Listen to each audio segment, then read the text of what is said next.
श्री गुरु माणिक जय गुरु माणिक श्री गुरु माणिक जय गुरु माणिक हाची गुरु उपदेश मुख्य आभार। वंदे श्री प्रभु सद्गुरुं गुणनिधिं सद्भक्तकल्पद्रुमं मंदानां शरणं शरण्यममलं नाथं त्वनाथाश्रयम् यत्सत्तावशजेन स्थावरभवो देहस्सुचेष्टान्वितः सोऽयं वो विदधातु वाञ्छितफलं माणिक्यकल्पद्रुमः। इन शब्दों में प्रभु महाराज के चरणों में अनंत कोटि प्रणाम अर्पित करते हुए आप सभी सद्भक्तों को संबोधित करते हुए मुझे अतीव प्रसन्नता की अनुभूति हो रही है। हमारे शास्त्रों में 4 प्रकार के कर्म बतलाए गए। हम जितने भी कर्म करते हैं उनका वर्गीकरण 4 प्रकार से किया गया है। कौन से 4 प्रकार हैं? तो नित्य कर्म,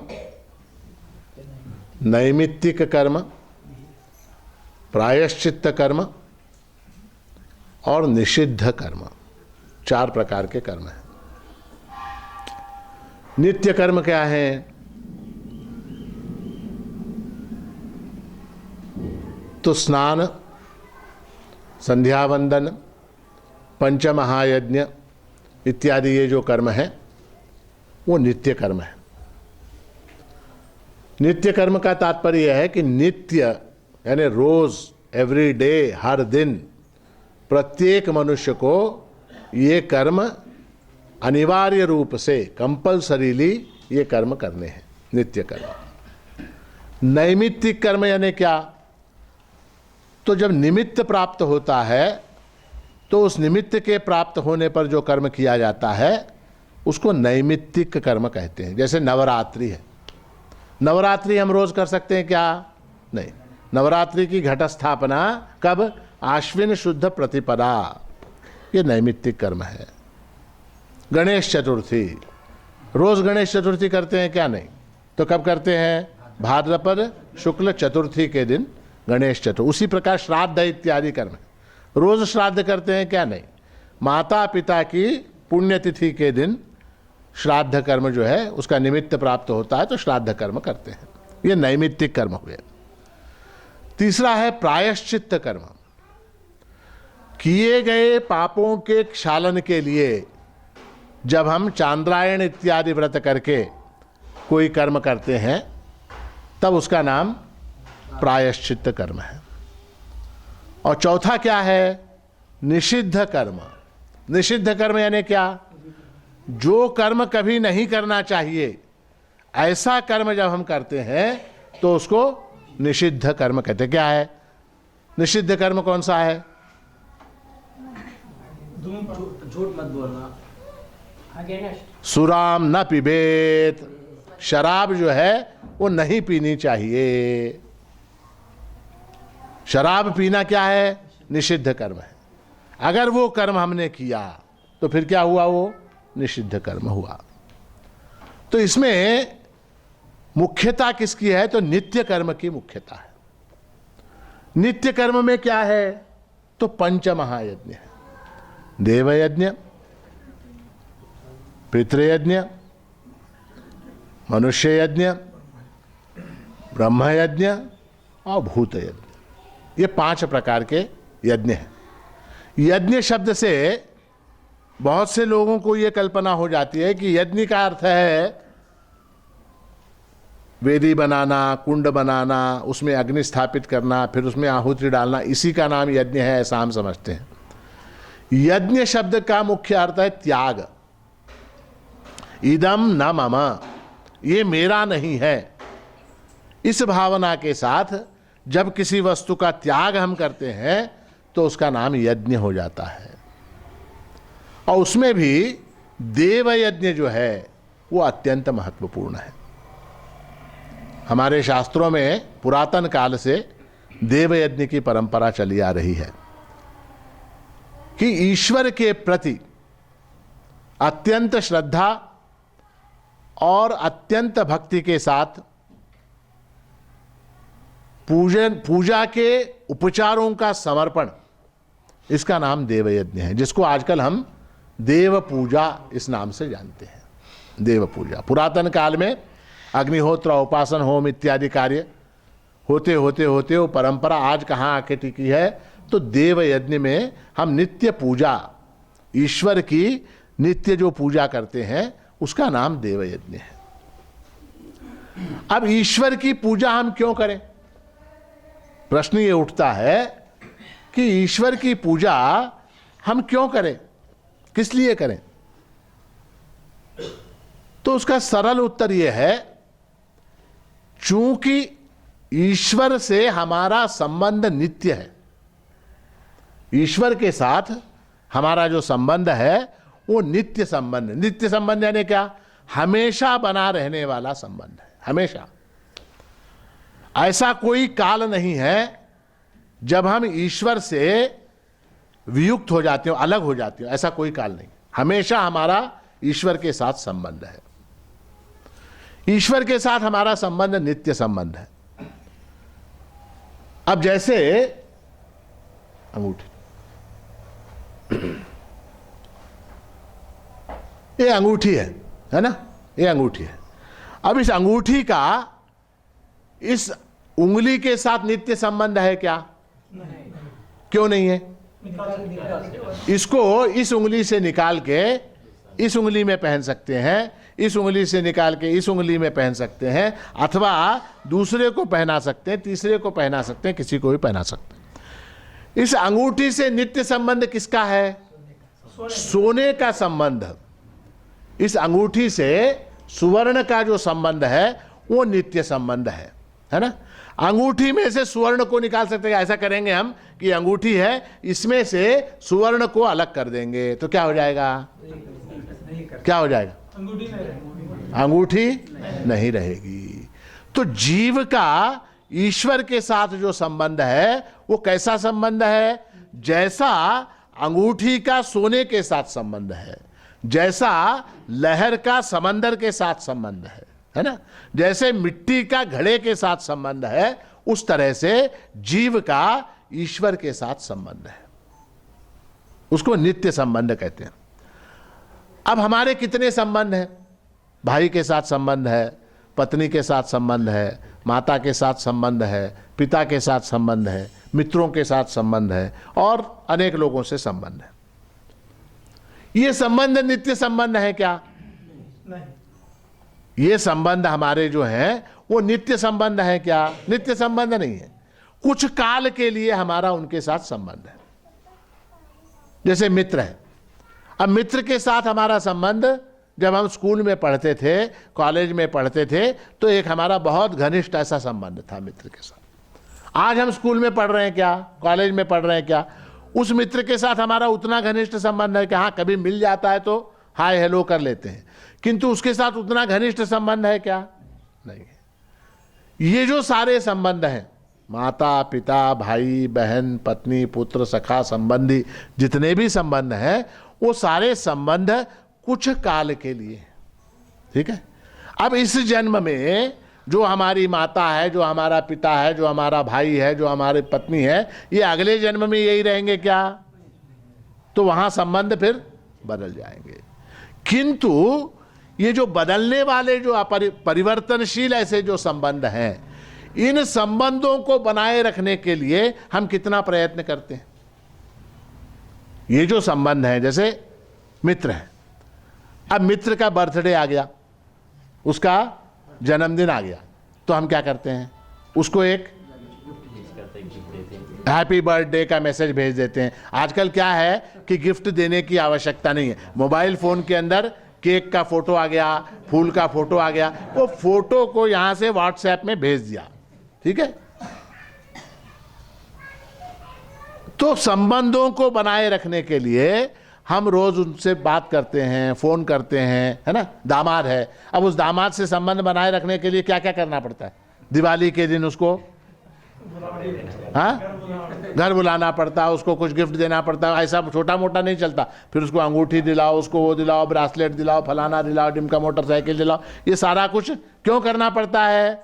उस संबंध को बनाए रखने के लिए। अच्छा, मान लीजिए आपने वो नहीं किया, पत्नी का बर्थडे है, आपकी पत्नी का जन्म दिवस है और आप भूल गए, तो क्या होगा? क्या होगा? पत्नी का बर्थडे है और आप भूल गए, क्या करेंगे? अगले 365 दिन तक किसी होटल में खाना खाना पड़ेगा। अगले बर्थडे तक, अगले 365 दिन किसी होटल में जाके खाना खाना पड़ेगा, है ना? संबंध खराब हो जाएगा। तो इतने हमारे जो टेम्पररी संबंध हैं, तात्कालिक जो संबंध हैं, उन संबंधों को बनाए रखने के लिए हमको इतना प्रयास करना पड़ता है। तो ईश्वर से हमारा जो नित्य का संबंध है, प्रभु से हमारा जो नित्य का संबंध है, उस संबंध को बनाए रखने के लिए हमें क्या करना चाहिए? तो उसके लिए शास्त्र में नित्य पूजा का विधान है। नित्य पूजा किस लिए है वो? क्योंकि हमारा उसके साथ नित्य संबंध है, नित्य संबंध है। अच्छा, आपके पूजा करने से ईश्वर का कोई लाभ है क्या? नैवेद्यम समर्पयामि, आपने ईश्वर को नैवेद्य अर्पित किया, तो आपके नैवेद्य अर्पित करने से पहले वो ईश्वर भूखा बैठा था क्या? हाँ? वो नित्य तृप्त है, उसको आपके नैवेद्य की अपेक्षा नहीं। आपके अभिषेक करने से पहले ईश्वर बिना स्नान के अमंगल रूप से बैठा हुआ था क्या? नित्य निर्मल है, वो नित्य निर्मल है। आपके स्नान की उसको अपेक्षा नहीं है। आपके द्वारा स्नान अर्पित करने की, आपके द्वारा पुष्प अर्पित करने की, आपके द्वारा गंध अर्पित करने की उसको अपेक्षा है क्या? उसको अपेक्षा नहीं। मगर फिर भी आप करते हैं क्या? नहीं। फिर भी आप पूजा के समय स्नानम समर्पयामि, गंधान धारयामि, पुष्पाणि समर्पयामि, नैवेद्यम समर्पयामि, ये सारे उपचार आप करते हैं क्या? नहीं। किस लिए करते हैं? ताकि आपका संबंध जो है वो बना रहे। किसके साथ? ईश्वर। जैसे किसी के बर्थडे के दिन आप एक गिफ्ट लेके चले गए, किसी का बर्थडे, आप एक गिफ्ट लेके चले गए। क्या गिफ्ट लेके गए आप? एक टी सेट, एक मोबाइल, कुछ भी ले गए। उसके घर में नहीं है क्या टी सेट? उसके घर में चाय पीने की कब्बशी, एक 5-6 कब्बशी, एक ट्रे, इतना सामान उसके पास नहीं है क्या? है। मगर फिर भी आप ले जाके देते क्या नहीं टी सेट बर्थडे के दिन? है? किसी की शादी हो रही, आप एक प्रेशर कुकर, शादी में प्रेशर कुकर क्यों देते हैं? मेरी समझ में नहीं। मुझे अभी तक वो मतलब प्रेशर कुकर क्यों देते हैं? क्योंकि वो प्रेशर ज्यादा हो जाता है उसका। तो प्रेशर कुकर आपने ले जाके दिया, तो उसके पास प्रेशर कुकर नहीं है क्या? हाँ, वो भूखा बैठा है क्या? आपके प्रेशर कुकर का इंतजार कर रहा है? नहीं। आपने अपना प्रेम अभिव्यक्त करने के लिए, अपना संबंध आपने लिफाफे के अंदर 11 रुपए डाले, है ना? आजकल लिफाफा जो है वो बड़ा होता, अच्छा बढ़िया डिजाइन वाला है, और उसके अंदर 11 रुपए डाल देते हैं। 11 रुपए डाल के लिफाफा बंद करके आपने उसको बर्थडे के दिन दिया, है? उसके पास 11 रुपए नहीं है क्या? है, उसके पास 11 रुपए हैं, मगर आप अपना प्रेम व्यक्त करने के लिए, अपने संबंध को दृढ़ बनाने के लिए, अपने संबंध को बेहतर बनाने के लिए आप क्या करते हैं? ऐसी कोई वस्तु उसको अर्पित कर देते हैं। उसी तरह से ईश्वर को आपके नैवेद्य की अपेक्षा नहीं है, आपके पंचामृत स्नान की अपेक्षा नहीं है, आपके फूलों की अपेक्षा नहीं है, आपके गंध की अपेक्षा नहीं है, उसको अपेक्षा नहीं है, किंतु आप अपना प्रेम उसके प्रति अर्पित करने के लिए, व्यक्त करने के लिए, अभिव्यक्त करने के लिए आप क्या करते हैं? तो उसको नित्य जो है पूजा करते हैं। अब ये नित्य पूजा ये अनिवार्य है, कंपलसरी है या ऐच्छिक है? ये नित्य पूजा जो है ये अनिवार्य है, कंपलसरी है। क्यों? क्योंकि आपका संबंध उस परमात्मा के साथ, उस प्रभु के साथ नित्य संबंध है, वो संबंध टूट नहीं सकता। आप चाहे तो संबंध को छोड़ सकते हैं, परमात्मा नहीं छोड़ सकता आपको। आप अपने संबंध को तोड़ सकते हैं, परमात्मा से तोड़ नहीं सकते आप। ऐसा आपको एक भ्रम हो सकता है कि मैंने छोड़ दिया परमात्मा को, किंतु परमात्मा आपको नहीं छोड़ सकता। क्यों नहीं छोड़ सकता? क्यों नहीं छोड़ सकता? नित्य संबंध, वो नित्य संबंध है। किंबहुना आप जो जीवित हैं, जो श्वास ले रहे हैं, वो वायु जो है वो क्या है? वो परमात्मा का रूप है। वायुर्यथैको भुवनम प्रविष्टो रूपम रूपम प्रतिरूपो बभूव एकस्तथा सर्वभूतांतरात्मा रूपम रूपम प्रतिरूपो बहिश्च। श्रुति कहती है कि ये वायु जो है हमारे अंदर, आपके अंदर, सबके अंदर जो वायु है, प्राण अपान रूप से जो श्वासोच्छ्वास चल रहा है, वो क्या है? वो वायु क्या है? वो परमात्मा का रूप है ना? तो परमात्मा के कारण आप जीवित हैं। अग्निर्यथैको भुवनम प्रविष्टो रूपम रूपम प्रतिरूपो बभूव एकस्तथा सर्वभूतांतरात्मा रूपम रूपम प्रतिरूपो बहिश्च। है ना? आपके अंदर जो टेम्परेचर है, अग्नि है कि नहीं आपके शरीर में? है अग्नि है कि नहीं? मान लीजिए वो टेम्परेचर 0 हो गया तो क्या हो जाएगा? आपके अंदर, शरीर के अंदर जो टेम्परेचर है, तापमान कितना है आपका? 98.4 डिग्रीज। ये तापमान जब तक है तब तक ये सारे देह चल सकते हैं, बोल सकते हैं, घूम सकते हैं, फिर सकते हैं, खा सकते हैं, हंस सकते हैं, बोल सकते हैं, रो सकते हैं, सब कुछ कर सकते हैं। मान लीजिए वो टेम्परेचर 104 हो गया, चल सकते हैं क्या? बोल सकते हैं क्या? खा सकते हैं क्या? 106 हो गया तो ज़्यादा हो गया तो भी परेशानी, और अगर कम हो गया तो परेशानी नहीं, उसके बाद कम हो गया तो राम नाम सत्य हो जाता है। राम नाम सत्य हो जाता है। अच्छा, ये राम नाम सत्य से याद आया, ये लाश को ले जाते समय राम नाम सत्य क्यों बोलते मालूम है? क्यों बोलते? वो सत्य है। वो नहीं, ये जिंदगी भर राम नाम नहीं बोला, इसलिए उसकी भरपाई करने के लिए ये बाकी के लोग बोलते हैं। ये अगर जिंदगी भर राम नाम बोलता तो ऐसी नौबत नहीं आती। अब वो ये नहीं बोला इसलिए बाकी के लोग बोलते हैं उसके लिए, क्योंकि ये नहीं बोल सकता। कौन? जो ऊपर लेटा हुआ है वो। तो कहने का तात्पर्य है कि ईश्वर के साथ हमारा नित्य संबंध होने के कारण देव पूजा ये अनिवार्य है, अनिवार्य है, इसको छोड़ नहीं सकते।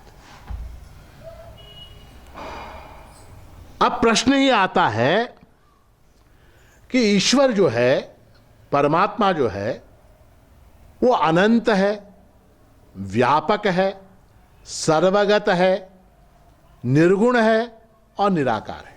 उसका कोई आकार नहीं, उसका कोई कॉन्क्रीट ऐसा रूप नहीं, तो उसकी पूजा कैसे करेंगे? बहुत से लोग हिंदू धर्म के ऊपर जो आक्षेप करते हैं कि ईश्वर निराकार है, निर्गुण है, उसकी आप पूजा कैसे करते हो? कैसे कर सकते हो उसकी पूजा? जो निराकार है, निर्गुण है, जिसका कोई आकार नहीं है, जिसका कोई रूप नहीं है, जो व्यापक है, अनंत है, ऐसे परमात्मा की आप पूजा कैसे कर सकते हो? यह आक्षेप आता है। तो सीधा सरल उत्तर उसका यह है कि जो निराकार है, जो निर्गुण है, जो अनंत है, जो सर्वगत है, जो सर्वव्यापी है, वो हर चीज के अंदर है क्या नहीं? वो हर चीज के अंदर है क्या नहीं है? फिर ये जो छोटी सी मैंने मूर्ति रखी, इसके अंदर है क्या नहीं है? सीधी सी बात है, जो सर्वव्यापक है, आप कहते हो सर्वव्यापक है, निराकार है, निर्गुण है ना? निराकार अर्थ क्या है? निराकार का अर्थ क्या है? निराकार का अर्थ आकार नहीं है, ऐसा नहीं। जितने आकार हैं वो सब उसके आकार हैं, इसलिए वो निराकार। निराकार शब्द का अर्थ आकार रहित ऐसा नहीं है। निराकार शब्द का अर्थ आकार रहित ऐसा नहीं है। सारे आकार जिसके अंदर हैं, सारे आकार जिसके अंदर है वो निराकार है। आप लोग चपाती बनाते हैं कि नहीं? चपाती हाँ आप लोग बनाते हैं चपाती? इधर पूछो, इनसे पूछो। चपाती जो बनाते हैं उसका आटा होता है कि नहीं? उस आटे में थोड़ा सा पानी मिला के उसको आप ऐसे करके उसका एक लंप बनाते हैं, उसका एक, है ना, उसका एक लंप बनाते हैं। उसका कोई आकार होता है क्या? जो आटा है, गुथा हुआ आटा, उसका जो लंप है, उसका कोई आकार होता है क्या? उसका, किंतु उसके अंदर सारे आकार, क्योंकि उसका आप गोल बना सकते हैं, है? उसको आप स्क्वायर बना सकते हैं, उसको आप वो डायमंड में काटते हैं, शंकरपाली बनाते हैं, उसको डायमंड के आकार में काट सकते हैं, है? उसको और क्या कर सकते हैं, समोसे के जैसा त्रिकोण बना सकते हैं, है? आप कोई भी आकार बना सकते हो। किससे? वो जो निराकार जो आटे का मुद्दा है, जो गोला है आटे का, गुथा हुआ आटा है, उस निराकार आटे से आप सभी प्रकार के आकार बना सकते हो। आप गोल बना सकते हो, ट्रायंगल बना सकते हो, स्क्वायर बना सकते हो, है? ऐसा बना सकते हो, आयताकार बना सकते हो, किसी भी तरह का आकार आप उसके अंदर से बना सकते हो। बना सकते हो क्या नहीं? तो वो आटा जो है वो निराकार है, उसका कोई आकार नहीं है। किंतु जितने आकार हैं, जितने पॉसिबल आकार हैं, षटकोण बना सकते हो कि नहीं? आप अष्टकोण बना सकते हो कि नहीं? द्वादश कोण बना सकते हो कि नहीं? हर तरह का, जो चकली बनती है कि नहीं चकली, उसका क्या आकार होता है? गोल वर्तुलाकार, और उसके अंदर फिर काटे काटे काटे काटे, ये सारे आकार बना सकते हो क्या नहीं? आप जलेबी का आकार बना सकते हो। ये सारे आकार उस आटे के लंप से बनता। आटे का क्या आकार है? आटे का कोई आकार नहीं, आटा निराकार है।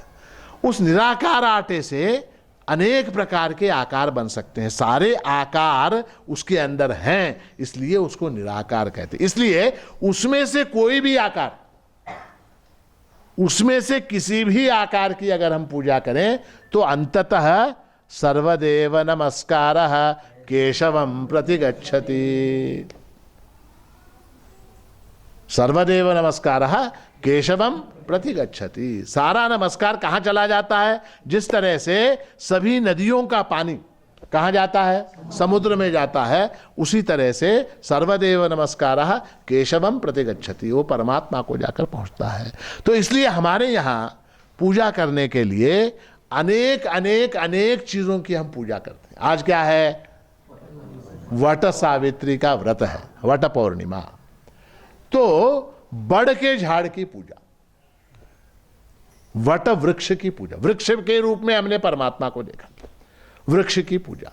केवल वट की पूजा करते हैं क्या हम? नहीं, औदुंबर की भी पूजा करते हैं, अश्वत्थ सर्ववृक्षाणाम, अश्वत्थ की भी हम पूजा करते हैं, तुलसी की भी हम पूजा करते हैं, है ना? अनेक प्रकार, बिल्व वृक्ष है उसकी भी पूजा करते हैं, सारे वृक्षों की हम पूजा करते हैं। ठीक, नदियों की पूजा करते हैं क्या नहीं? हाँ, गंगा, यमुना, कृष्णा, गोदावरी, कावेरी, सभी नदियों की हम पूजा करते हैं। जलाशय जितने हैं, समुद्र की भी पूजा हम करते हैं।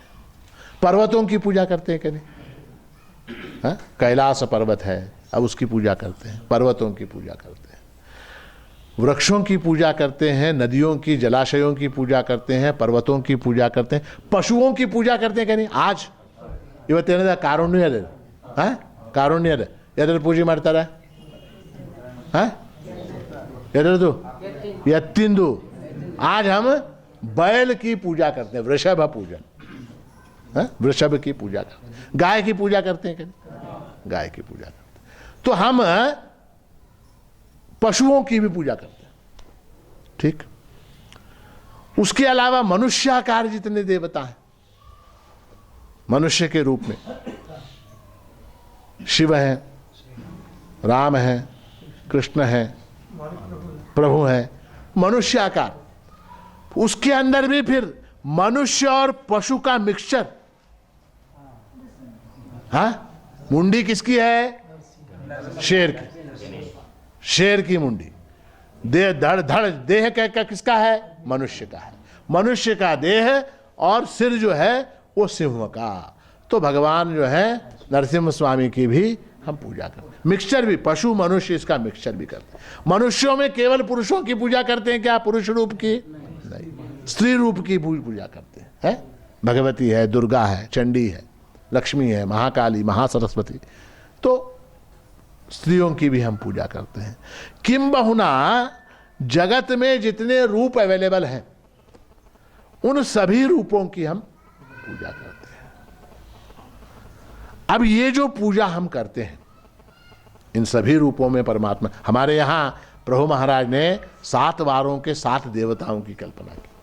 सोमवार के दिन भगवान शंकर, मंगलवार के दिन देवी, बुधवार के दिन विठोबा, इस तरह से 7 वारों के देवताओं की कल्पना की। इन सब की हम पूजा करते हैं, मगर वो पूजा अंततः किसकी है? वृक्ष की है क्या? नहीं, वृक्ष की पूजा नहीं है।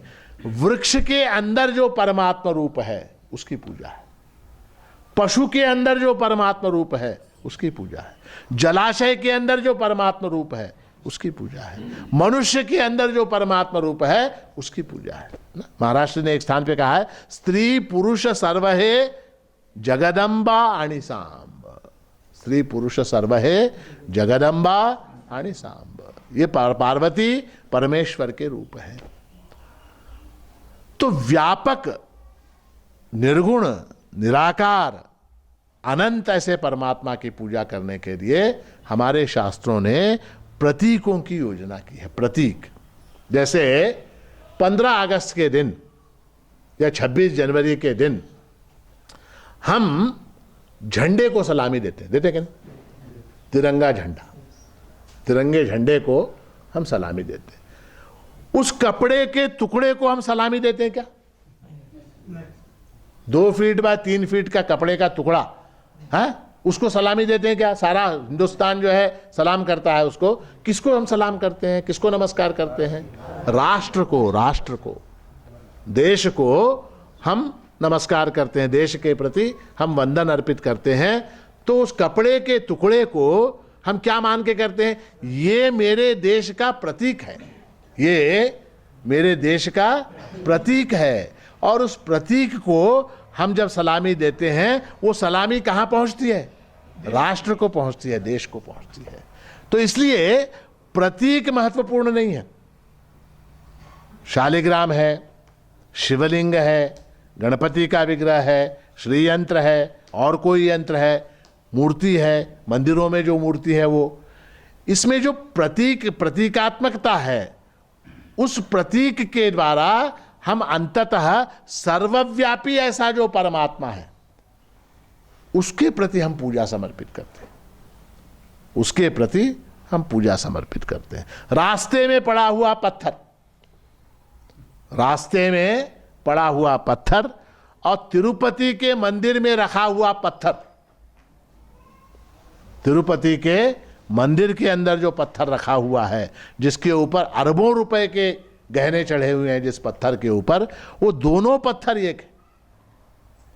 रास्ते में पड़ा हुआ पत्थर और तिरुपति के मंदिर में रखा हुआ पत्थर, वो दोनों पत्थर एक हैं, दोनों के अंदर परमात्मा तत्व है। मगर हम उस तिरुपति में रखे हुए पत्थर के ऊपर करोड़ों अरबों रुपए के जवाहरात चढ़ाकर उसके प्रति अपनी श्रद्धा, अपनी भक्ति को क्यों व्यक्त करते हैं? क्योंकि उस पत्थर के माध्यम से जितने पत्थर हैं, जितने पत्थरों के अंदर परमात्मा छिपा हुआ है, उस सर्वव्यापी ऐसे परमात्मा के प्रति हम अपनी श्रद्धा को, अपने प्रेम को, अपनी भक्ति को अभिव्यक्त करते हैं, है ना? तो ये प्रतीकात्मकता हमारे हिंदू धर्म में जो है वो बड़ी महत्वपूर्ण है। और उसमें भी वो जो गणपति का विग्रह है या शालिग्राम है या शिवलिंग है अथवा कोई छोटा सा यंत्र है, कोई मूर्ति है, उसके प्रति हम जब अपनी भक्ति को व्यक्त करते हैं, जब हम अपने प्रेम को व्यक्त करते हैं, तो वहां सबसे पहला विधान है पूजा के अंदर आवाहयामी। आवाहयामी, आवाहयामी का अर्थ क्या है आपको मालूम है? आवाहयामी यानी क्या? आवाहन करता हूं, बुलाता हूं। आवाहन शब्द का अर्थ है बुलाना। अस्मिन् हरिद्रा खंडे अस्मिन् पूगी फले महागणपतिम आवाहयामी। यहाँ क्या रखा है? मुझे इस बात का ज्ञान है कि यहाँ पर ये सुपारी रखी हुई। पूगी फल का अर्थ क्या है? सुपारी। तो यहाँ ये सुपारी रखी हुई है। अस्मिन् पूगी फले, इस सुपारी के अंदर मैं किसको बुलाता हूं? महागणपतिम आवाहयामी। मैं महागणपति को इसमें निमंत्रित कर। महागणपति बाहर से आके सुपारी के अंदर घुस जाता है क्या? महागणपति बाहर से आके अब मैं सुपारी के अंदर घुस रहा हूं ऐसा बोल के सुपारी के अंदर घुसता है क्या? फिर वो उसके अंदर पहले से है, वो उसके अंदर पहले से है। तो मैं क्या कर रहा हूं? आवाहन का उपचार समर्पित करके मैं अपने भाव को जागृत कर रहा हूं कि इस सुपारी के अंदर मैं महागणपति का आवाहन कर रहा हूं। समझ में आई बात?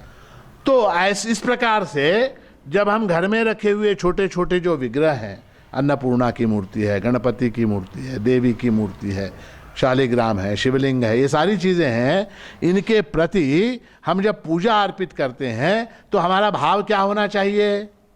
वहाँ वास्तव में महागणपति विराजमान है, वास्तव में वहाँ पर दुर्गा विराजमान है, वास्तव में वहाँ पर भगवान महाविष्णु विराजमान है, ऐसा भाव होना चाहिए। वो भाव होता है क्या? पूजा करते समय वो भाव हमारे मन में होता है क्या? हम क्या समझते हैं? ये धातु की मूर्ति है, ये धातु का यंत्र है, धातु की मूर्ति है, और उसको धातु समझ के अगर हम पूजा करेंगे तो हमको फल कौन सा प्राप्त होगा? धातु की पूजा का जो फल है वो हमको प्राप्त होगा। सोने की है, चांदी की है, पीतल की है, तांबे की, जो भी, तांबे को पूजा करने से जो फल प्राप्त होगा, उस धातु के स्थान पर परमात्मा की कल्पना करते हुए अगर हम उसकी पूजा करेंगे हमको कौन सा फल प्राप्त होगा? परमात्मा की पूजा का फल प्राप्त होगा। हमारी शिकायत यह है, हमारा ग्रीवेंस ये है कि हम इतनी पूजा करते हैं, हम इतनी उपासना करते हैं, नित्य जो है अर्चना करते हैं, कुंकुमार्चना करते हैं, वो करते हैं, अभिषेक करते हैं, और हमको फल प्राप्त नहीं होता है ना। हमारी शिकायत है, हमको फल प्राप्त नहीं होता। क्यों नहीं होता? फल प्राप्त होता है। कौन सा? हमने जिस भाव के साथ उसकी पूजा की वैसा ही फल प्राप्त होगा। तांबे की पूजा करने से तांबा जितनी उसकी शक्ति होगी उतना फल देगा। सोने की पूजा करने से सोना उसके अंदर जितनी शक्ति होगी उतना ही फल देगा। उसके अंदर कोई शक्ति है ही नहीं। धातु के अंदर, क्योंकि जड़ है, धातु जड़ है, उसके अंदर कोई शक्ति है ही नहीं, इसलिए हमको उससे कोई फल प्राप्त नहीं होता। जब हम वहां पर परमात्मा तत्व की कल्पना करते हुए उसकी उपासना कर, क्योंकि परमात्मा प्रत्येक जड़ चेतन दोनों के अंदर है। परमात्मा जड़ चेतन दोनों के अंदर समान रूप से व्याप्त है, इसलिए जब परमात्मा का भाव वहां रखते हुए हम उसकी पूजा करते हैं तो परमात्मा की पूजा का फल प्राप्त होता है। माणिक प्रभु भावाचा भुकेला, आणिक न लगे काय। उसमें भी बहुत से लोग शंका करते हैं, उसमें भी बहुत से लोग ये शंका करते हैं कि महाराज जी हमारा मन नहीं लगता, पूजा करते समय हमारा मन नहीं लगता, इसलिए हम पूजा नहीं करते, हमारा मन नहीं लगता। तो मन लगे या न लगे, पूजा करने में आपका मन लगे या न लगे, फिर भी वो कंपलसरी है, फिर भी वो अनिवार्य है, फिर भी वो करना है, और करने से उसका फल प्राप्त होता है। मैंने मेरे ख्याल से एक बार उदाहरण आपको दिया था किसका? सरकारी नौकरों का। गवर्नमेंट सर्वेंट ऑफिस में जाके बैठता है कि नहीं? ऑफिस में जाके बैठता है, पीडब्ल्यूडी में है, रेवेन्यू में है, पुलिस में है, जहां भी है, वो अपने ऑफिस में जाके बैठता है। उसका काम करने में मन लगे या न लगे, हाँ, उसकी अटेंडेंस मार्क होने के बाद उसको तनख्वाह मिलती क्या नहीं मिलती? तनख्वाह मिल जाती है, उसका मन लगे ना लगे, उसको तनख्वाह मिल जाती है। उसने मान लीजिए मन लगा के काम किया, एक टीचर है, गवर्नमेंट टीचर है, हंग नोट बैठे बाबूराव ननकड़ी, एक गवर्नमेंट टीचर है, वो मन लगा के पढ़ाए ऐसा कोई कानून नहीं है, पढ़ाना उसका काम है, मन लगा के पढ़ाना ऐसा कोई कानून नहीं, वो पढ़ा रहा है, पढ़ाया, उसको जो है मन लगे न लगे उसकी जो तनख्वाह है वो 1 तारीख के दिन उसके खाते में बराबर जमा हो जाती है, होती है कि नहीं होती? मान लीजिए उस टीचर ने मन लगा के पढ़ाया तो क्या होगा? उसका प्रमोशन हो जाएगा, उसको बढ़ोतरी मिलेगी, उसको इंक्रीमेंट मिलेगा, उसको पुरस्कार मिलेगा, उसको राष्ट्रपति के द्वारा सम्मानित किया जाएगा। ये सारी बातें एडिशनल हैं। तो पूजा करने में आपका मन लगे न लगे सवाल नहीं है, पूजा तो करनी है और उसका फल अवश्य प्राप्त होगा। मन लगाकर अगर की तो विशेष फल की प्राप्ति होगी। मन लगने का कोई सवाल नहीं है, मन लगे न लगे वो तो करना है, अनिवार्य है, कंपलसरी नित्य कर्म है, वो नित्य कर्म करना है और मन लगाकर अगर करेंगे तो उसमें विशेष फल की प्राप्ति होती है। ये एक बात है। अब इस पूजा का लाभ क्या है? हम कहते हैं फल प्राप्त होगा, फल प्राप्त होगा, क्या फल प्राप्त होगा? तो सबसे बड़ा जो फल प्राप्त होता है पूजा का, वो शास्त्र में कहा गया उससे चित्त शुद्ध होता है, चित्त शुद्ध होता है, चित्त की एकाग्रता बढ़ती है। और चित्त शुद्ध होना क्यों आवश्यक है? क्योंकि पूजा के बाद जो ध्यान उपासना है उसमें वेदांत विचार है। केवल हमने पूजा समाप्त की और उठ गए, पूजा समाप्त की और उठ गए, उसका कोई विशेष फल नहीं है, वो क्या मैकेनिकल हो गया। पूजा की अगली सीढ़ी जो है वो वेदांत विचार है, जो साक्षात मोक्ष का कारण है। पूजा से मोक्ष प्राप्त नहीं होता, पूजा से मोक्ष की प्राप्ति नहीं है। मोक्ष की प्राप्ति के लिए जो योग्यता चाहिए, जो एलिजिबिलिटी चाहिए, वो एलिजिबिलिटी, वो योग्यता पूजा करने से प्राप्त होती है ना। जैसे डॉक्टर बनने के लिए एंट्रेंस टेस्ट में मैं पास हो गया, सीईटी में पास हो गया, मैं डॉक्टर बन गया क्या? सीईटी पास हो गया, इंजीनियर बन गया क्या? नहीं। सीईटी पास होने से क्या हो जाएगा? एलिजिबिलिटी आ जाएगी। किसकी? इंजीनियरिंग पढ़ने की, मेडिकल साइंस पढ़ने की एलिजिबिलिटी मेरे अंदर आएगी, योग्यता प्राप्ति, ज्ञान योग्यता प्राप्ति कैसे आएगी? चित्त शुद्धि से आएगी। चित्त शुद्धि कैसे होगी? पूजा के द्वारा होगी। चित्त शुद्धि नित्य पूजा के द्वारा चित्त शुद्धि होती है, और चित्त शुद्धि होने के बाद शुद्ध अंतःकरण में, शुद्ध चित्त में जब हम वेदांत विचार करते हैं, उस समय साक्षात मोक्ष की प्राप्ति होती है।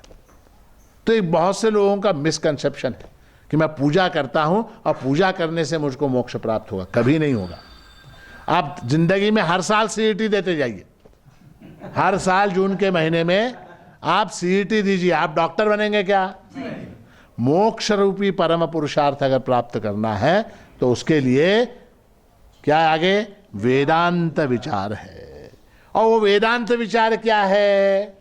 एतद् योनीनि भूतानि सर्वाणीत्युपधारय अहम कृष्णस्य जगतः प्रभव प्रलयस्तथा। भगवान 7वें अध्याय में कहते हैं कि इन सारे भूतों का, अब देखिए बड़ा मजेदार है, लोग कहते हैं कि पूजा करने से मुझको परमात्मा का दर्शन होना चाहिए। आपको है नहीं इच्छा परमात्मा का दर्शन हो? है? हुआ है कभी? आपको इच्छा है कि नहीं परमात्मा का दर्शन हो? कभी हुआ है परमात्मा का दर्शन? नहीं हुआ? हुआ या नहीं हुआ? देखिए इसी को कहते हैं वेदांत विचार। एतद् योनीनि भूतानि सर्वाणि इत्युपधारय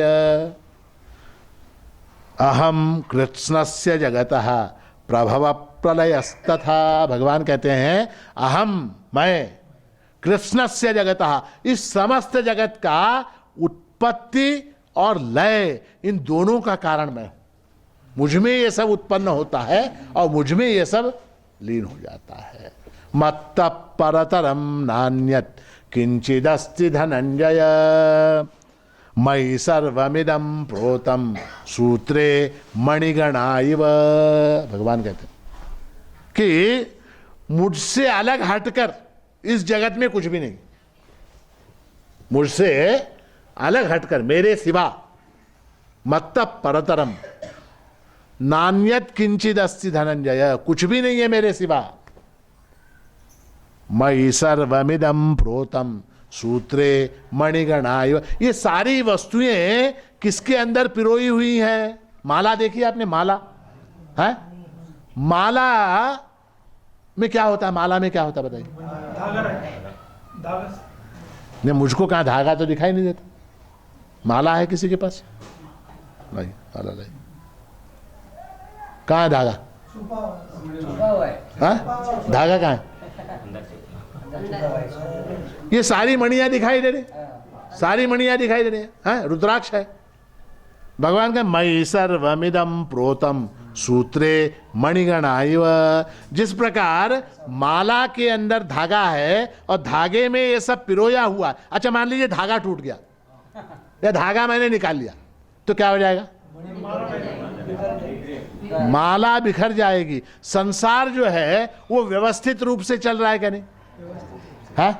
अच्छा आपने कभी ऐसा सुना कि शुक्र ग्रह इधर से आ रहा है, मंगल ग्रह इधर से आ रहा है, दोनों का एक्सीडेंट हो गया? ऐसा कभी हुआ? है? सूर्य इधर से उदित हो रहा, कभी कभी पूर्व दिशा से सूर्य उदित हो रहा है, ठीक है, हाँ, और चंद्रमा जो है वो इधर अस्त होने के बजाय इधर वापस आ गया और सूरज की चंद्र की टक्कर हो गई। ऐसा कभी हुआ? ऐसा कभी नहीं। घोड़े का बच्चा, बंदर का बच्चा, इंसान का बच्चा, ऐसा कभी हुआ? मैटरनिटी होम में बीवी दाखिल हुई और वहां पर बंदर का बच्चा पैदा हो गया, हुआ कभी? कहीं हिस्ट्री में हुआ? मनुष्य की संतान मनुष्य, घोड़े की संतान घोड़ा, गाय की संतान गाय, बैल जो भी है, कुत्ते की संतान कुत्ता, है ना? सूरज जो है वो सही टाइम पे निकलता है क्या नहीं? है? अव्यवस्था कहीं नहीं है। परमात्मा ने जो सृष्टि बनाई है, पंचदशी में विद्यारण्य मुनि ने दो प्रकार की सृष्टि बताई, जीव सृष्टि, ईश सृष्टि। ईश सृष्टि के अंदर कहीं अव्यवस्था नहीं है। परमात्मा ने जो जो चीजें बनाई हैं उनके अंदर कहीं अव्यवस्था नहीं है। मनुष्य ने जो जो चीजें बनाई हैं उनके अंदर अव्यवस्था है। रेलगाड़ी की टक्कर हो गई, बस की टक्कर हो गई, है, कंप्यूटर बंद हो गया, इलेक्ट्रिसिटी चली गई, है। परमात्मा ने इलेक्ट्रिसिटी बनाई क्या? नहीं, मनुष्य ने बनाई। परमात्मा ने जो बनाई है वो कभी फेल नहीं होती। सूरज कभी फेल हुआ क्या? कितने भी बादल आ जाएं, कितने भी बादल आ जाएं, दिन में रोशनी हमेशा होती है। कितने भी बादल आ जाएं। आज बादल है क्या नहीं? सूरज दिखाई दे रहा है क्या आपको? नहीं। सूरज दिखाई दे रहा है क्या? नहीं दिखाई दे रहा। रोशनी है क्या नहीं? है, रोशनी है। और चमत्कार देखिए, जिन बादलों ने सूर्य को आवृत किया है वो बादल भी सूर्य के कारण दिखाई देते।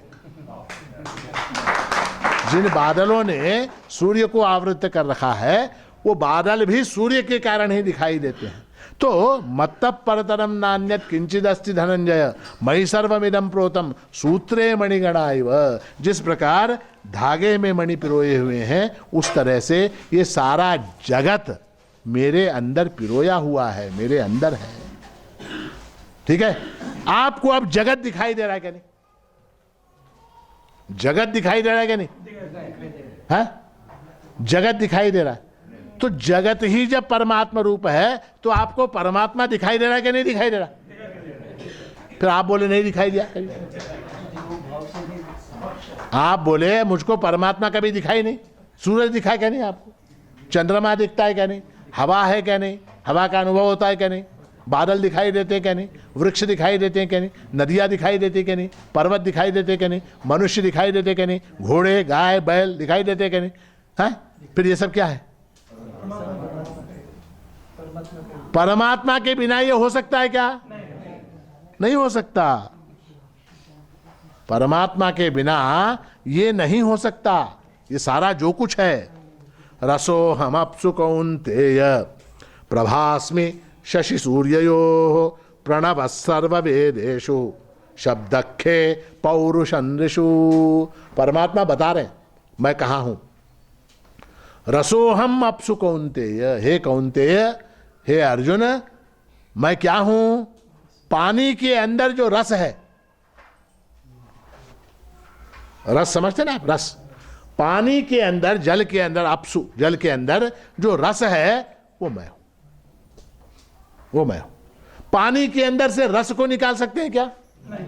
निकाल दिया तो क्या बच जाएगा? कुछ नहीं रहेगा वहां पर, क्योंकि पानी यानी रस। उस पानी में से रस को अगर निकाल दिया तो वहां बचा क्या?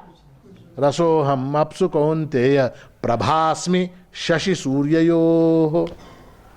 है शशि यानी चंद्रमा, सूर्य यानी सूर्य। इसके अंदर जो प्रभा है, प्रभा यानी तेज, चमक, प्रकाश। सूर्य के अंदर, चंद्र के अंदर जो प्रकाश है वो क्या है? वो मैं हूं। आपको दिखाई देता है क्या नहीं? सूर्य का प्रकाश, चंद्र का प्रकाश। आपने परमात्मा को देखा क्या नहीं? फिर कैसे बोला आपने कि परमात्मा को देखा नहीं? कैसे बोला आपने? प्रभास्मि शशि सूर्ययो। तो सूर्य के अंदर, चंद्रमा के अंदर जो प्रकाश है वो मैं हूं। प्रणव सर्व वेदेषु, जितने वेद मंत्र हैं उनके अंदर प्रणव रूप से मैं ही हूं।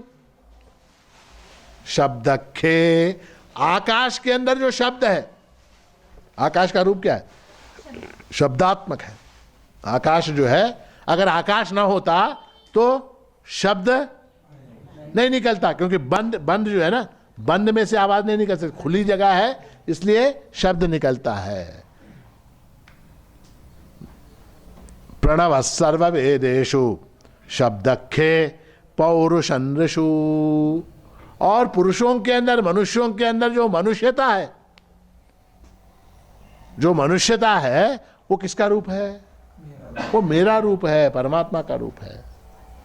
शब्दखे पौरुषन्ऋषु पुण्यो गंध पृथिव्याम च तेजश्चास्मि विभावसौ जीवनम सर्वभूतेषु तपश्चास्मि तपस्विषु। भगवान बता रहे हैं कि पुण्यो गंध पृथिव्याम च, पृथ्वी के अंदर जितनी भी वस्तुएं हैं उनके अंदर एक गंध है क्या नहीं? जैसे ये पुष्प है, ये क्या है? ये पृथ्वी तत्व है। इसके अंदर सुगंध है क्या नहीं?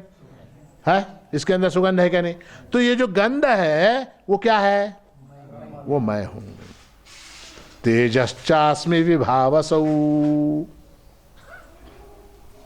अग्नि के अंदर जो तेज है, अग्नि आपने देखी क्या नहीं? अग्नि है, रोज खाना बनाते समय गैस चालू करते हैं तो वहां क्या, किसका दर्शन होता है? गैस आपने चलाया तो वहां क्या दिखाई देता आपको?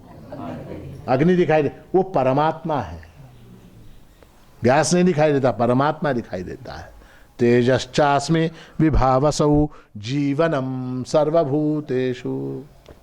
जितने भूत हैं, जितने प्राणी हैं, उन सब के अंदर जो जीवन है, उनके अंदर जो जीवन है वो क्या है? वो मैं हूं। एक आदमी है,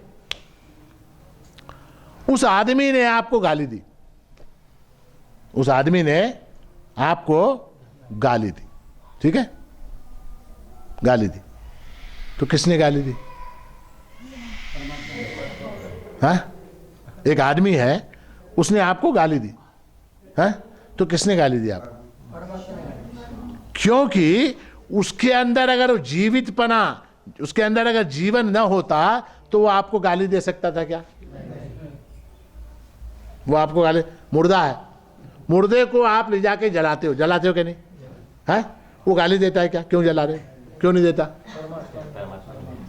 क्यों नहीं देता? क्योंकि वो जड़ हो गया, उसके अंदर चेतना नहीं है। वो गाली दे रहा है, गाली देने के लिए भी चेतना चाहिए। जैसे बल्ब को जलने के लिए इलेक्ट्रिसिटी चाहिए, उस तरह से गाली देने के लिए भी उसको एक चेतना चाहिए। और वो चेतना कहां से आ रही है?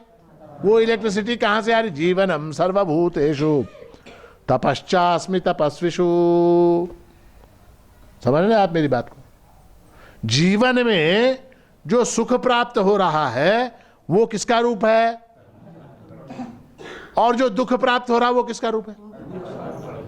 वो भी परमात्मा। क्योंकि अगर आपके अंदर वो चेतना न होती, दुख को आप अनुभव कर सकते क्या? दुख को आप अनुभव करते हैं क्या? नहीं। दुख को अनुभव करते हैं क्या? नहीं। दुख को अनुभव करते हैं।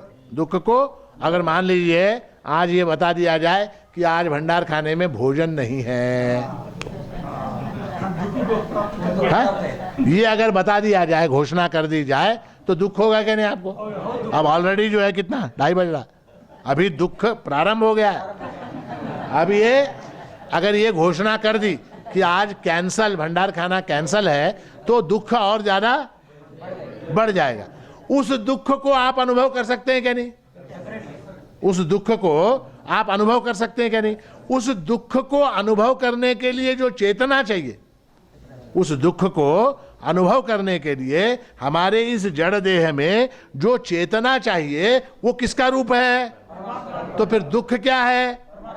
परमात्मा का रूप है। दुख भी परमात्मा का रूप है।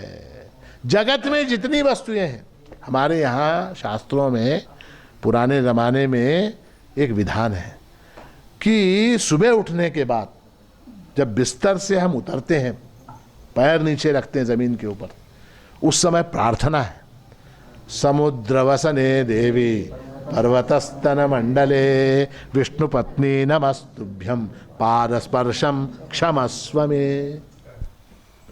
है क्या नहीं? आप लोग बोलते हो कभी? सुबह सुबह बोलते हैं? बोलना चाहिए। सवेरे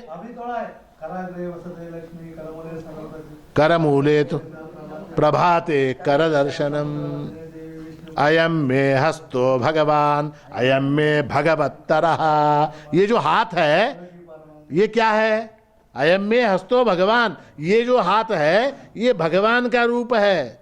अयम में भगवत्तरः, ये उससे भी ज्यादा है।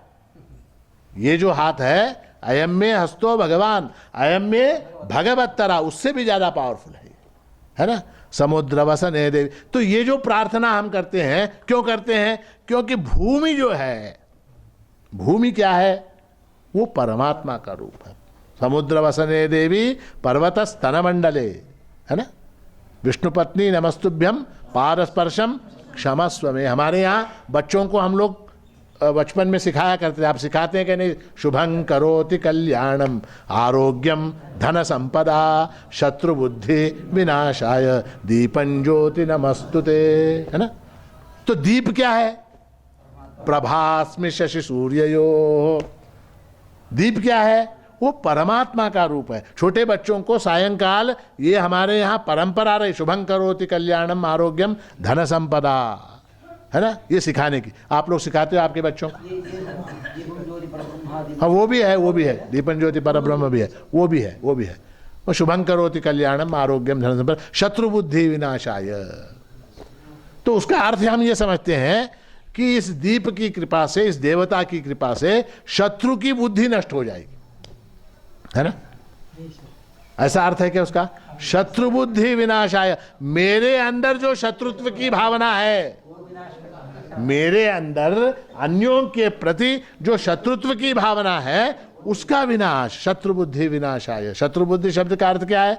शत्रु की बुद्धि नहीं, मेरे अंदर जो शत्रुत्व की भावना है, मेरे अंदर जो शत्रुत्व की भावना है, उसके साथ शत्रुत्व है, इसके साथ शत्रुत्व है, इसके साथ झगड़ा है, उसके साथ झगड़ा है, ये सारे झगड़े जो हैं वो नष्ट हो जाएं। शत्रु बुद्धि विनाशाय दीपं ज्योति नमोस्तुते। इस प्रकार हमारे शास्त्रों में, हमारी परंपराओं में, हमारी संस्कृति में प्रत्येक वस्तु में परमात्मा दर्शन का विधान है। प्रत्येक वस्तु के अंदर परमात्मा दर्शन का विधान है। और इसलिए जब मानसोपचार पूजा हम करते हैं, किसी भी उपासना में जब मानसोपचार पूजा करते हैं उसमें क्या है, लम पृथिव्यात्मने गंधान धारयामी, है ना। लम पृथिव्यात्मने, लम बीज से युक्त हे परमात्मा तू क्या है, पृथिव्यात्मने, पृथ्वी का सारा जो रूप है, लम पृथिव्यात्मने गंधान धार, हम आकाशात्मने पुष्पम परिकल्पयामी, हम इस बीज के साथ ये समस्त जो आकाश है वो तेरा रूप है, उसको मैं पुष्प समर्पित कर रहा हूं। यम वायव्यात्मने धूपम परिकल्पयामी, है वायु आत्मन, वायु का जितना रूप है, जितना वायु है वो सारा क्या है, परमात्मा का रूप है, उसको मैं धूप समर्पित कर रहा हूं। रम वन्यात्मने दीपम परिकल्पयामी, जितना तेज तत्व है, जितना तेज है, टेम्परेचर है, अग्नि है, वो सारा क्या है, परमात्मा का रूप है, तो उसको मैं दीप समर्पित कर रहा हूं। वम अमृतात्मने अमृतोपहार नैवेद्यम परिकल्पयामी, है अमृतात्मने, परमात्मा अमृत स्वरूप है ना। सम सर्वात्मने सर्वोपचारान परिकल्पयामी, पूजा का हमारा विधान ऐसा है, सम सर्वात्मने, हे परमात्मा तू सर्वात्मा है, तुझको मैं सर्वोपचारान समर्पयामी, जितने उपचार हैं, जितने संभव उपचार हैं वो सारे मैं तुझे समर्पित कर रहा हूं, है ना। तो पृथ्वी, आप, तेज, वायु, अग्नि, ये सारे पांचों तत्व जो हैं वो पांचों तत्वों को परमात्म रूप कहा गया है और वास्तव में वो परमात्म रूप हैं, ठीक है। अब आपका शरीर, आपका शरीर वो क्या है, पंचभूतात्मक है। आपका जो शरीर है पंचमहाभूतों से बना हुआ है। शरीर है पंचभूताचे बनले, महाराष्ट्र ने कहा, पंचभूतों का बना हुआ है, हा? पंचभूत कहाँ कहाँ है, ये जो हड्डी है, मांस है, चर्म है, ये सब क्या है, पृथ्वी रूप है, ये सब पृथ्वी रूप है, ठीक। जितना इसके अंदर रक्त है, जल है, मूत्र है, ये सारा क्या है, ये सब जल रूप है। इसके अंदर जो टेम्परेचर है, ताप है, वो सब क्या है, अग्नि रूप है ना। पंचमहाभूतों का बना हुआ है, पृथ्वी, आप, तेज, वायु है क्या नहीं आपके शरीर के अंदर, है वायु है, पक्का वायु है शरीर के अंदर, वायु है। और आकाश तत्व है क्या नहीं, आकाश तत्व भी ये खाली जगह है, आ करके देखो तो खाली, ये पेट के अंदर तो बहुत खाली जगह, ये सारा आकाश तत्व है ना, शरीर के अंदर आकाश तत्व है। तो अब ये जो आपका शरीर है, ये जो जड़ शरीर है, वो भी क्या हो गया, परमात्मा, है परमात्मा स्वरूप, वो परमात्मा रूप हो गया क्या नहीं हुआ। आपका अपना शरीर ये परमात्मा रूप है। अग्निर्मे वाचिश्रितः वाग्हृदये हृदयं मयि अहम अमृते अमृतं ब्रह्मणि, वायुर्मे प्राणे श्रितः प्राणोर्धये हृदयं मयि अहम अमृते अमृतं ब्रह्मणि, है ना। ये जितना कुछ है, ये जो कुछ है, इसीलिए जब हम न्यास करते हैं पूजा के समय, पूजा में न्यास का विधान है। न्यास, न्यास यानी क्या, न्यास यानी रखना। क्या रखना, उस देवता को उस अवयव में स्थापित करना। इंद्रो में बले श्रितः बलगुम हृदये हृदयं मयि अहम अमृते अमृतम ब्रह्मणि, है ना। तो उस देवता को शरीर के उस अवयव में स्थापित करना, ये पूजा का जो विधान है ना, बहुत साइंटिफिक है, बहुत साइंटिफिक है। तो इंद्र आके आपके बाहु में बैठ जाता है कि नहीं, बाहु के अंदर जो बैठा हुआ इंद्र है उसको मैं स्मरण कर रहा हूं। वाणी के अंदर बैठी हुई जो अग्नि है उसको मैं स्मरण कर रहा हूं, उसको मैं नासिका में बसे हुए जो प्राण है उनको मैं स्मरण कर रहा हूं कि यहां प्राण देवता बसे हुए हैं।